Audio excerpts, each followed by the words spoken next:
অনেক দিন বাড়ির থেকে বেরোনো হয় না, তাই সাডেনলি প্ল্যান করে দুই বন্ধু মিলে চলে গেলাম গাগনাপুর দেবগ্রাম ফরেস্টটা শুনেছি খুব সুন্দর, ইউটিউবে ভালো রিভিউ পেলাম, তাই দেখার খুব ইচ্ছে হলো। আর হাতেও সময় বেশি ছিল না, তাই দূরে কোথাও যাওয়া হলো না, দেবগ্রাম ফরেস্টে গেলাম। প্রথমে দেবগ্রাম ফরেস্টে যাওয়ার রাস্তাগুলো বেশ ভালো, কিন্তু ভেতরে ঢোকার জন্য এই মাটির রাস্তা দিয়েই যেতে হবে।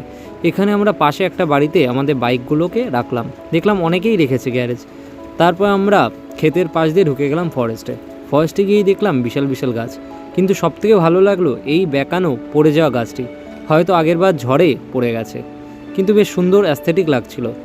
তারপর আমরা আরও ভেতরের দিকে গেলাম। এখানে জঙ্গলের ভেতরে বেশ চড়াই উতরাই আছে পাহাড়ের মতো, খুব সাবধানে সাবধানে পা ফেলে চলতে হবে। তারপর আমরা আরও ভেতরের দিকে গেলাম, গিয়ে দেখলাম বেশ সুন্দর ভিউ।